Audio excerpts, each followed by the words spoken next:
네, 안녕하세요. 반갑습니다. 이정엽입니다.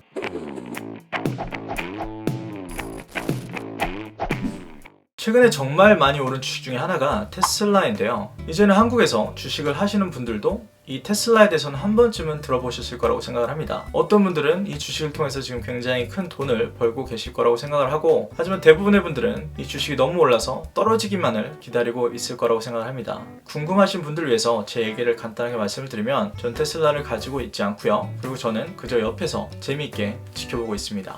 또 유튜브를 살펴보면은 거의 모든 주식 유튜버 분들이 이 회사에 대해서 한 번쯤은 영상으로 다뤘던 것 같아요. 저 같은 경우는 테슬라에 대해서 따로 영상을 찍을 계획은 아직은 없지만, 이 영상에서 간접적으로나마 한번 얘기를 해볼까 합니다. 테슬라의 주당 주가가 어느새 1000불을 훌쩍 넘고 이제는 2000불을 바라보고 있는 시점에서 미국에서는 이제 테슬라가 액면 분할을 할 것이다, 이런 말이 나오더라고요. 액면 분할은 영어로 스톡 스플릿인데, 이 개념을 모르시는 분들도 있을 거고 아시는 분들도 계실 거라고 생각을 해요. 그래서 이번 영상에서는 간단하게 액면 분할, 그리고 그의 반대인 액면 병합에 대해서 간단히 설명을 드리도록 하겠습니다.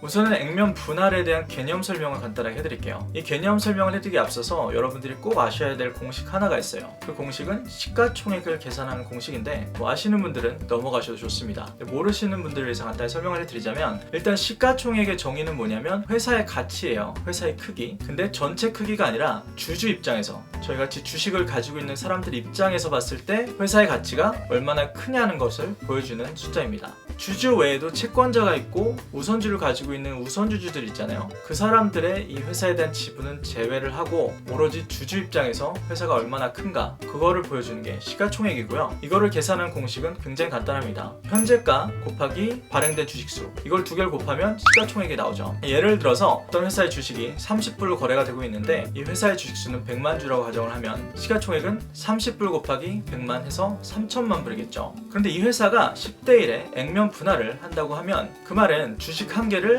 10개로 쪼갠다, 10개로 분할한다는 말이에요. 그래서 원래 주식수가 100만 주였으니까 10대 1에 액면 분할을 하면 주식수가 1000만 주가 되겠죠. 반면에 주가는 원래는 주가가 30불이었는데 그게 10분의 1로 줄어서 이제는 주가가 3불이 되는 겁니다. 그래서 시가총액은 여전히 똑같아요. 1000만 주 곱하기 3불 하면 여전히 3000만 불이겠죠. 그래서 여기서 여러분들이 꼭 이해하셔야 되는 거는, 액면 분할을 통해서 시가총액은 변하지 않는다. 이거는 꼭 이해하셔야 될 것 같아요. 액면 분할의 대표적인 예는 2018년도에 삼성전자가 50대 1에 굉장히 큰 액면 분할을 했었죠. 주가가 250만 원에서 5만 원으로 내려갔었고, 그 외에도 2015년에 넷플릭스가 한 7대 1 액면 분할, 그리고 2014년에 애플이 한 7대 1의 액면 분할이 있습니다. 액면 분할을 왜 할까요? 액면 분할을 함으로써 분명히 얻는 효과들이 있는데, 크게 두 가지로 말씀을 드릴 수 있을 것 같아요. 첫 번째는, 액면 분할을 하면 주식수가 올라가기 때문에 유동성이 올라갑니다. 유동성이 올라가면 좋은 건 뭐냐면, 주주들 입장에서 주식 매매를 하는 게 더 수월해져요. 그게 첫 번째 장점이고, 두 번째는 테슬라 같이 주가가 너무 비싸서 사지 못하는 분들이 있는데, 액면 분할을 하면 그런 투자자들도 끌어들일 수 있는 그런 장점이 있습니다. 그런데 여기서 액면 분할을 했다고 해서 주당 주가가 내려갔다고, 주식이 싸졌다고 생각하시는 분들이 있는데요. 제가 정말 꼭 강조하고 싶은 포인트는 뭐냐면, 액면 분할 자체는 회사의 가치에 아무런 영향을 주지도 않고요, 회사의 밸류에이션에도 아무런 영향을 주지 않습니다. 그건 꼭 아셔야 될 것 같아요. 그런데 액면 분할에 대한 가설들이 많이 있어요. 가장 유명한 게, 액면 분할을 하면 주식이 올라갈 거다, 이렇게 생각하시는 분들이 많아요. 이거에 대한 제 생각을 간단하게 말씀을 드리면, 사실 액면 분할을 했다는 것 자체가 그동안 주식이 너무 많이 올랐기 때문에 그걸 할 수 있는 거거든요. 주식이 많이 올랐다는 건 아무래도 좋은 회사이기 때문에 주식이 오를 확률이 높잖아요. 그리고 좋은 회사라면 길게 봤을 때 주식이 계속 올라갈 확률도 높고요. 하지만 항상 그런 건 아니기 때문에 액면 분할을 했다고 해서 그 자체가 주식을 사야 되는 이유는 되면 안 되고, 그런 실수를 범하시지는 않으면 좋겠습니다.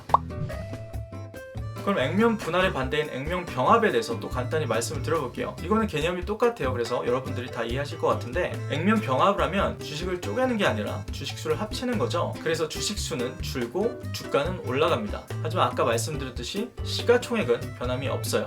밸류에이션에도 아무런 변화가 없고요. 대표적인 예로는 2009년도에 AIG라는 보험회사가 한 1대 20의 액면 병합이고요. 최근엔 USO라는 미국에서 가장 큰 석유 관련된 ETF인데, 이 ETF도 1대 8대 8의 액면 병합을 했었습니다. 그럼 회사들이 액면 병합은 왜 하는 걸까요? 그 이유를 생각해보면 또 크게 두 가지 이유가 있는데, 첫 번째는 상장 조건을 유지하기 위해서예요. 나스닥 같은 경우에는 주식의 주가가 주당 1불 밑으로 30일 이상 거래가 되면 상장 자격을 박탈을 합니다. 그렇기 때문에 주식이 너무 많이 떨어진 회사는 나스닥의 상장 조건을 유지하기 위해서 액면 병합을 하는 경우가 있습니다. 두 번째는 투자자 유치에 효과가 있다는 건데, 주당 가격이 너무 낮으면 그 회사에 투자를 안 하는 펀드들이 굉장히 많이 있습니다. 그 이유는 주당 가격이 낮다는 건 어떻게 보면 리스키하다고 볼 수 있기 때문에. 그래서 그런 투자자들을 유치를 하기 위해서, 더 끌어들이기 위해서 액면 병합을 하는 경우도 있습니다. 그러면 액면 병합에 대해서도 또 가설이 있어요. 액면 병합을 하면 주식은 떨어질 거다. 또 그거에 대한 제 생각을 똑같은 논리를 말씀을 드리면, 액면 병합을 했다는 것 자체가 최근에 주식이 많이 떨어졌다는 거거든요. 그 말은 회사에 분명히 안 좋은 일이 있었다는 거고, 회사가 좋은 회사가 아니기 때문에 주식이 계속 떨어지는 거겠죠. 그래서 액면 병합을 했다고 해서 실질적인 솔루션을 찾은 게 아니기 때문에 웬만하면은 안 좋은 회사는 계속 주식이 떨어지겠죠. 그래서 통계적으로 봤을 때 액면 병합을 하면 주식이 떨어지더라, 이런 말이 나온 것 같아요. 하지만 이것도 통계적인 거고 항상 그런 게 아니기 때문에 액면 병합을 했다고 해서 주식을 팔거나 아니면 공매도를 하는 그런 실수는 범하시지를 않길 바랍니다. 그래서 최근에 테슬라의 주식이 너무 많이 오르면서 주당 주가가 굉장히 많이 올라갔잖아요. 미국에서 상장된 주식들을 봤을 때 테슬라보다 주당 주가가 높은 주식들이 30여 개 채 되지 않는 걸로 알고 있습니다. 테슬라보다 주당 주가가 높은 회사들 중에 여러분들이 아실 만한 회사는 워런 버핏이 운영하시는 버셔셔 해서웨이의 클래스 A 주식이고요. 이 주식의 주당 주가는 3억이 넘어요. 이 외에도 아마존이 있는데 아마존은 주당 주가가 3,000불을 넘어섰고요. 그래서 궁극적으로 여기서 저희가 생각해봐야 되는 건, 테슬라가 과연 액면 분할을 할 것인가? 근데 그거에 대한 대답은 사실 답은 없습니다. 테슬라의 이사회와 일론 머스크의 주관적인 결정이고요. 물론 액면 분할을 하면 시가총액이 변하진 않지만 액면 분할을 함으로써 드는 비용이 있고 그 절차가 복잡하잖아요. 그래서 그 절차 자체가 비용이라고 생각을 하면 테슬라 입장에서는 그냥 가자라고 할 수도 있는 반면에, 일반인들의 투자자들까지 이 주식을 살 수 있게 해주면 좋겠다, 이런 생각을 가지고 있으면 액면 분할을 할 수도 있고요. 하지만 무엇이 맞다, 틀리다 이렇게 말씀을 드릴 수는 없는 것 같습니다.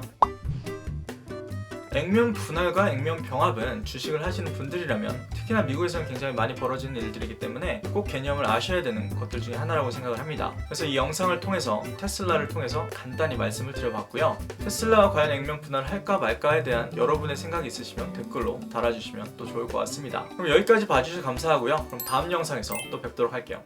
감사합니다.